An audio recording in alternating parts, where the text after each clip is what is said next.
Olá, sejam todos muito bem-vindos ao Baú da Sil. Que hoje eu trago uma história que tem de tudo um pouco,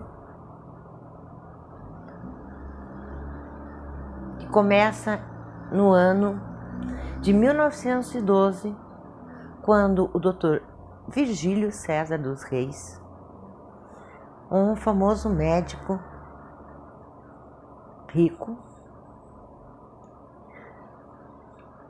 da sociedade paulistana, resolve trazer da França um arquiteto e um artista vitralista, alguém que fazia vitrais, para dar de presente à sua esposa uma mansão com características de castelo. Na verdade, ele é chamado de castelinho por se parecer com um castelo medieval, mas não é um castelo. A esposa do Dr. Virgílio se chamava Maria Cândida Guimarães dos Reis e era chamada de Dona Candinha. Era uma socialite e atuava arduamente em obras de caridade na época, né, serviços sociais, e era uma católica fervorosa.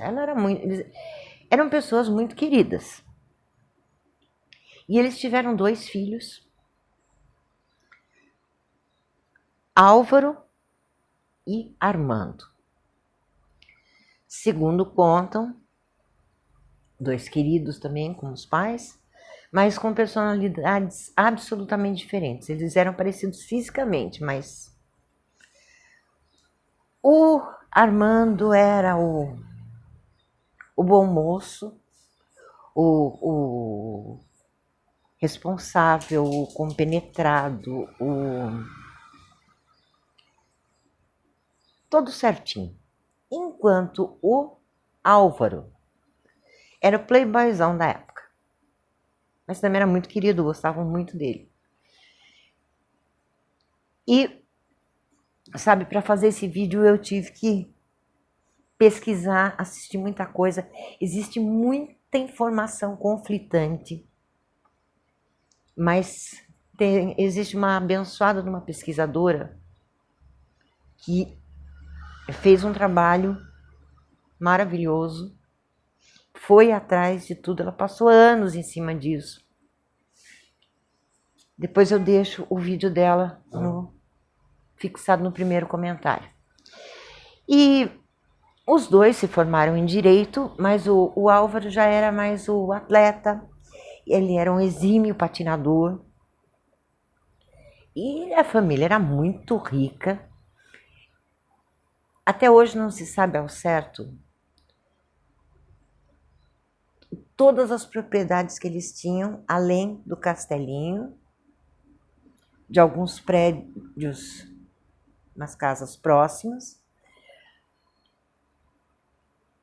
Na esquina, o castelinho fica na esquina da Rua Apa com a Rua São João, bairro de Santa Cecília, São Paulo, que na época era um lugar chiquérrimo.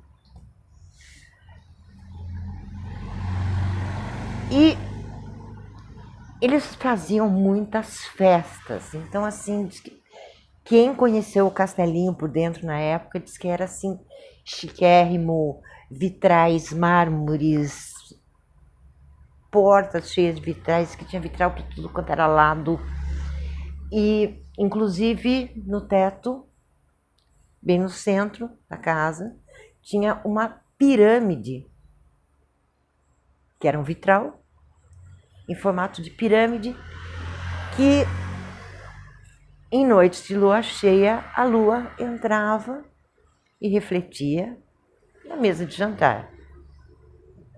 Então, quer dizer, era tudo muito chique para a época, né? E ali a família Guimarães dos Reis viveu feliz até que o Dr. Virgílio faleceu. Ele já tinha bastante idade, E a dona Candinha, a partir desse momento, ela deixou de dar as festas. Porque para entrar nas festas dos Guimarães dos Reis, você tinha que ter duas condições. Ou uma delas, pelo menos. Sobrenome, né? Que significa paulistano quatrocentão, ou muito dinheiro. Se você fosse o Zé das Couves, você não entrava. Quando o pai faleceu, os filhos já tinham o escritório de advocacia na casa, mas cada um morava na sua própria casa. A dona Candinha, então, ficou mais reclusa, só se dedicando mais à igreja e às obras sociais.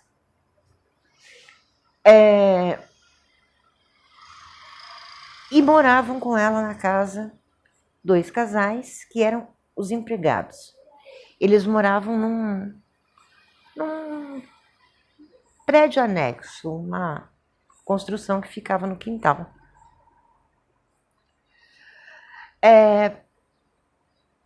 Então, a diferença entre os irmãos, para vocês terem uma ideia, o Álvaro foi o primeiro a importar uma motocicleta e sair empinando na São João.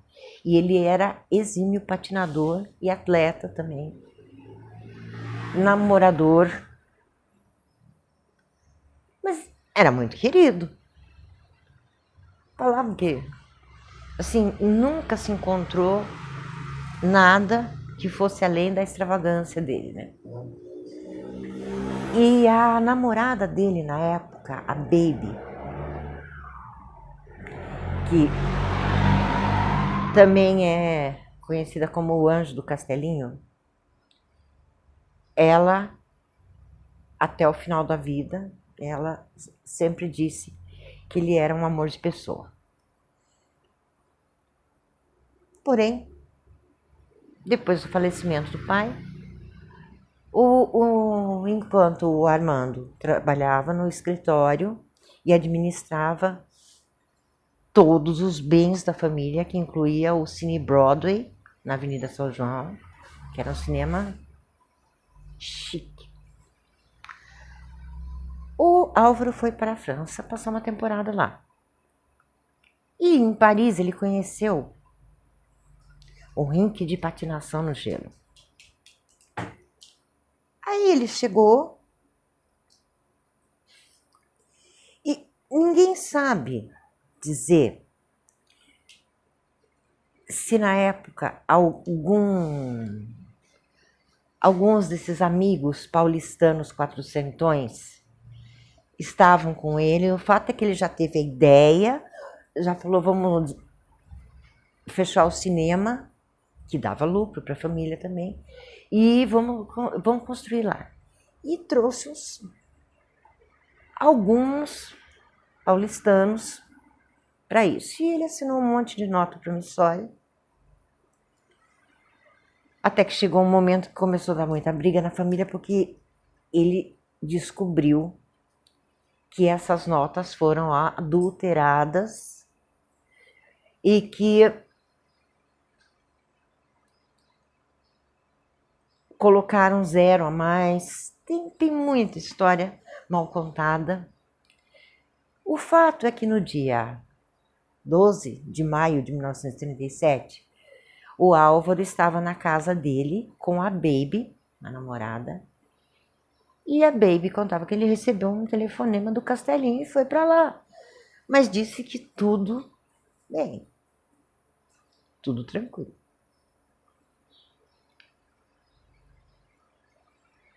Isso eram 3 horas da tarde. Ele não morava muito longe do Castelinho.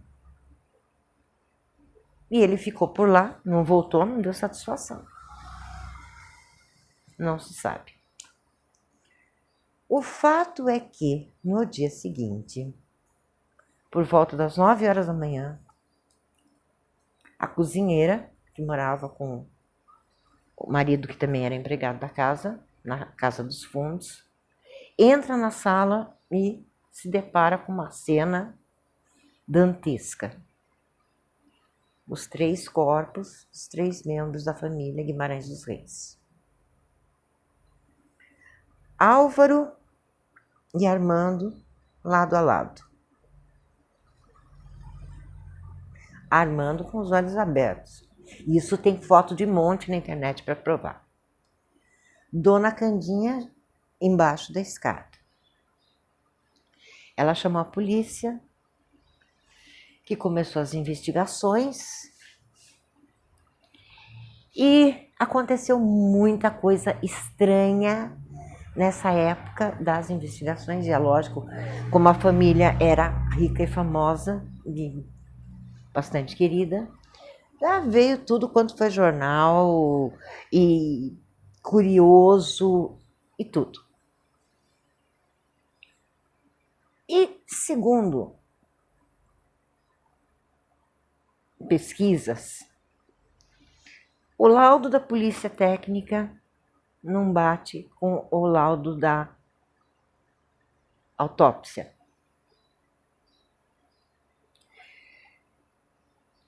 Não foi feita a análise residual na mão de nenhum dos irmãos. E aí a polícia começa a investigar, começa a perguntar. Só que assim, os empregados que estavam na casa não ouviram nada.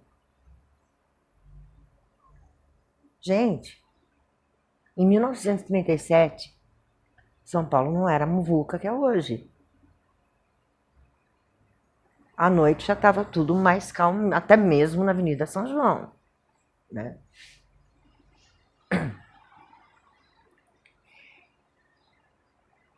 E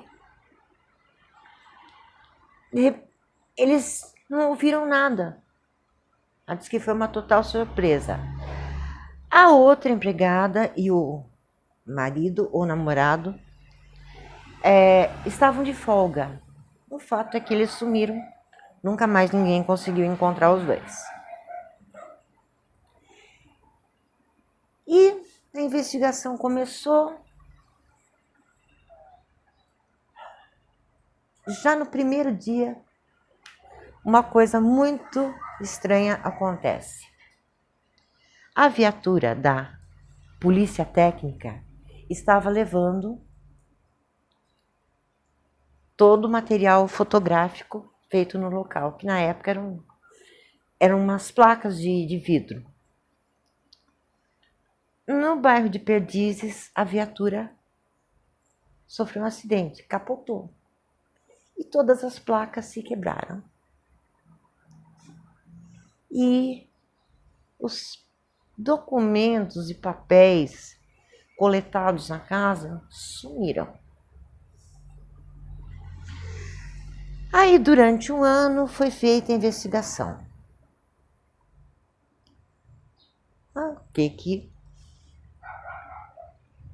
O responsável pela investigação chegou à conclusão que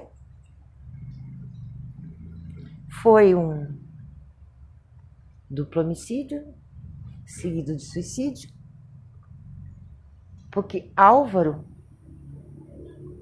estava numa situação difícil com os compromissos assumidos com outras pessoas, ele estava desesperado e ele fez isso. Uma pergunta: alguém consegue se suicidar com 2 tiros no peito? Exatamente do mesmo jeito que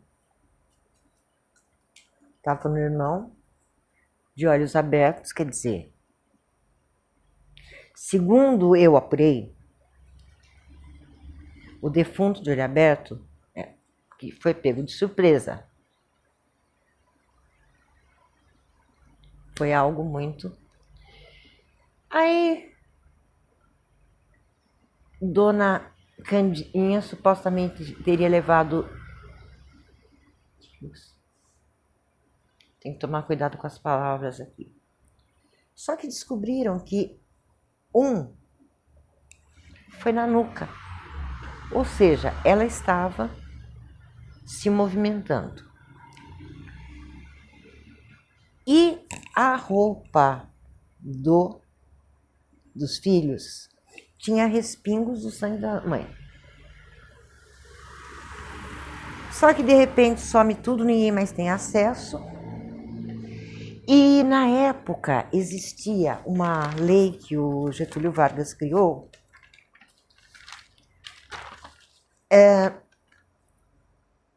onde sobrinhos, primos, outros parentes que não fossem diretos não tinham direito à herança.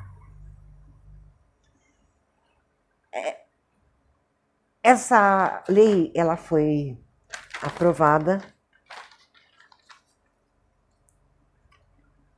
A lei de herança ela durou de 1939 a 1945. E logo depois do fato, os parentes, principalmente da família da Dona Candinha, já entraram com o inventário.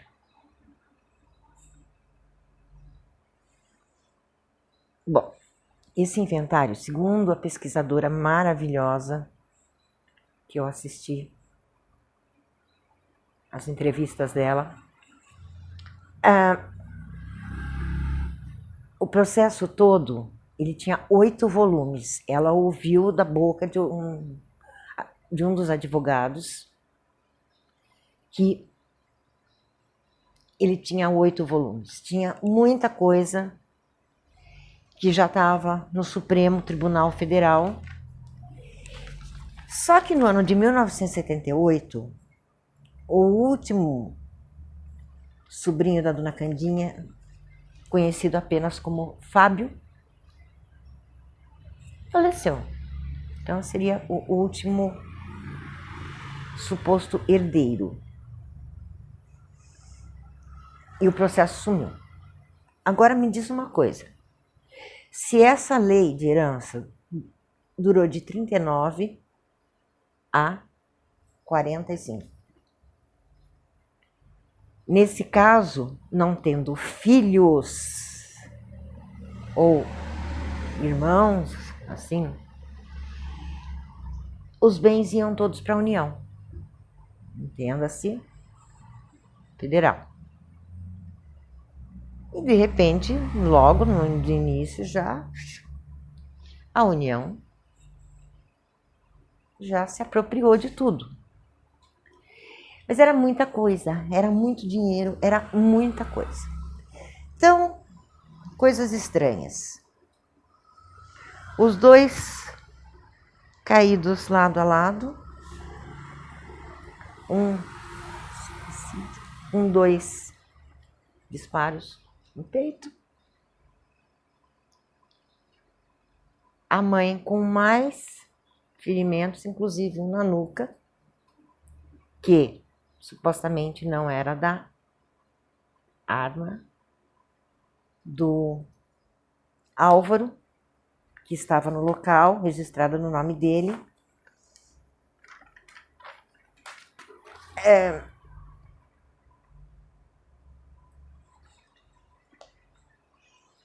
E depois de um ano da investigação,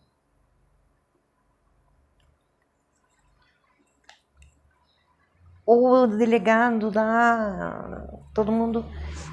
todos os envolvidos encerraram o caso. E aí ficou essa batalha pela herança de 1937 até 1978, quando o último faleceu.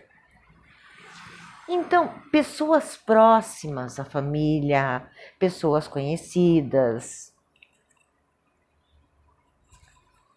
não existem mais. Muitos documentos sumiram. E a Baby, a namorada do Álvaro, ela passou 50 anos jurando que ele não seria jamais capaz de fazer aquilo. E que ter arma, o irmão também tinha. Só que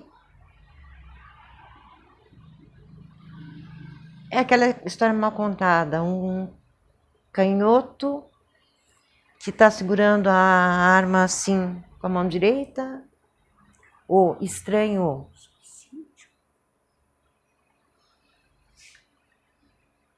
Aí a União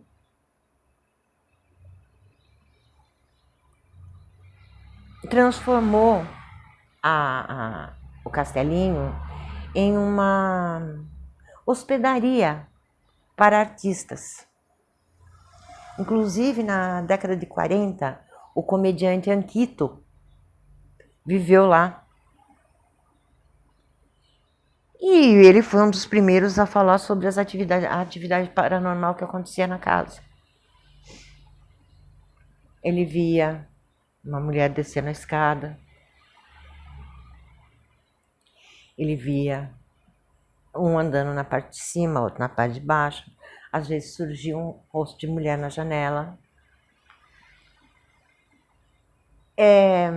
Barulhos e outras coisas.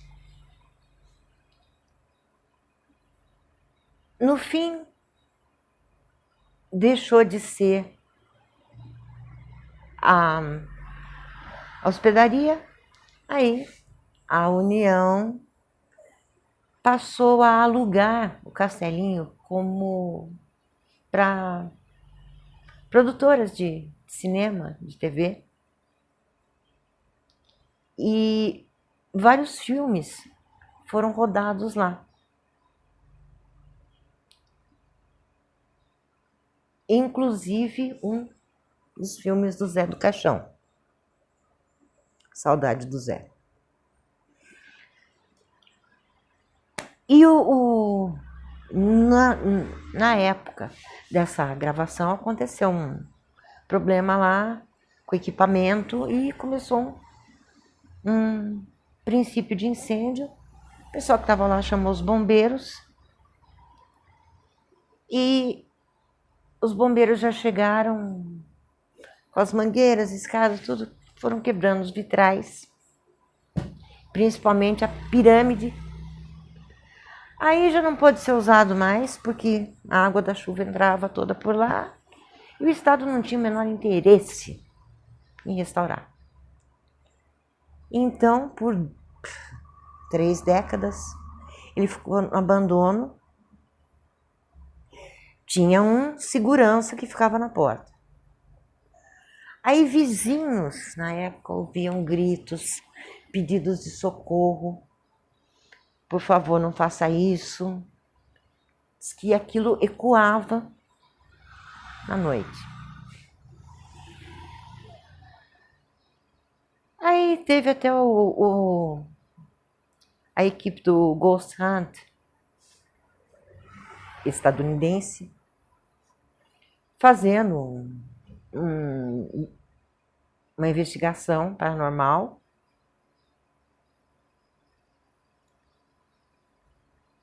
Dizendo que em um dos EVPs que eles gravaram surgiu o nome Eduardo. Eduardo, até então, ninguém sabia quem era. O último primo era Fábio, mas surge esse Eduardo. E aí teve uma época que o pessoal que morava na rua começou a entrar para ter onde dormir, para se abrigar. E eles contavam muitas histórias que batiam com os relatos do Anquito, relatos dos vizinhos. E a Baby jurando que o Álvaro não tinha feito aquilo. Mas a Baby, de certa forma, culpava o Armando.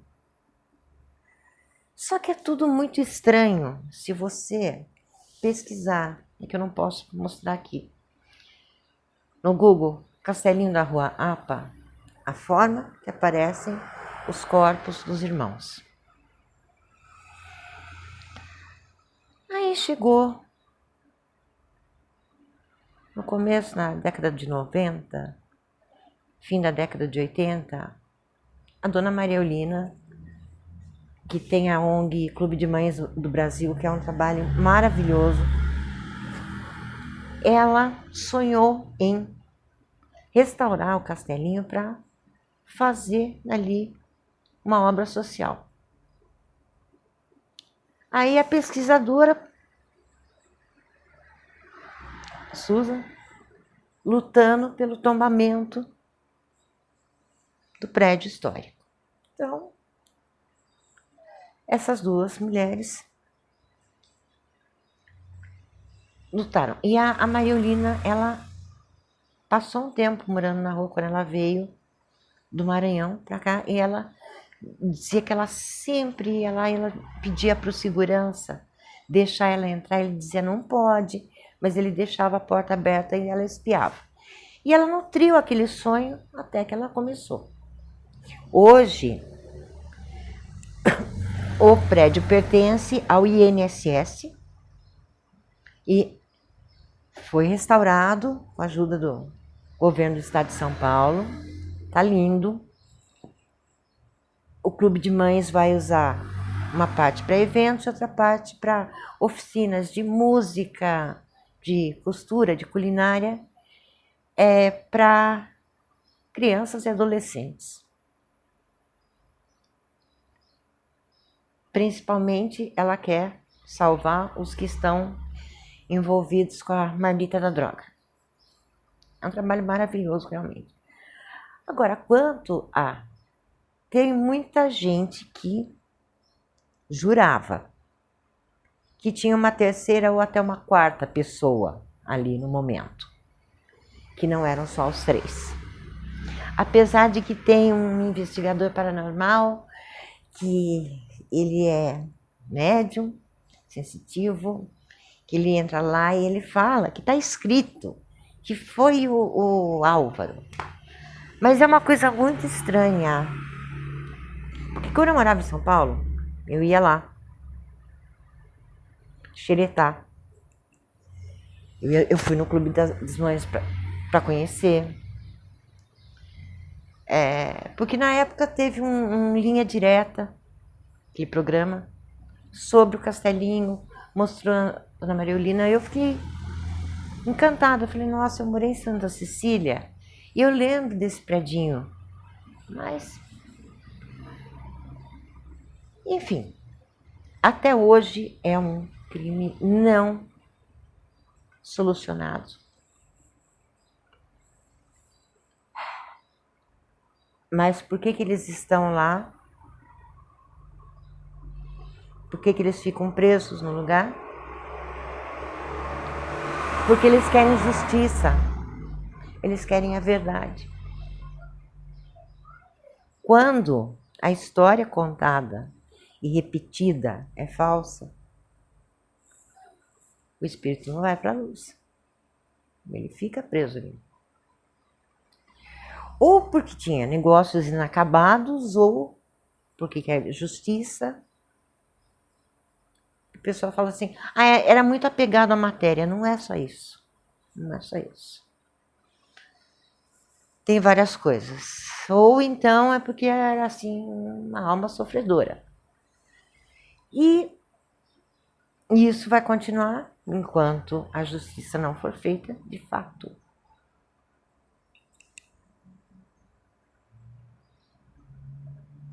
Mais um mistério entre tantos mistérios na cidade de São Paulo. Tem atividade paranormal no Castelinho? Tem. Tem 3 lá? Tem. Mas aqueles 3 querem justiça. Quem eram os outros? Por que a família da Dona Candinha já correu entrar com o inventário logo de cara? Aí no fim, parentes do Dr. Virgílio também supostamente entraram. Por que a investigação foi encerrada tão rápido? Por que o processo de inventário, que tinha 8 volumes, sumiu em 1978, desapareceu? As provas da polícia técnica sumiram. A discrepância entre o legista e o E a polícia técnica, os laudos não batem. E na época, aquele jornal Notícias Populares diz, tem uma manchete, que por ganância, filho, mãe e irmão. É muita coisa, é muita informação conflitante. Tire suas conclusões. Eu espero que você tenha gostado desse vídeo. Me desculpa se ficou muito longo, mas é muita informação. Gente, gratidão. Uma semana abençoada para vocês e até o próximo.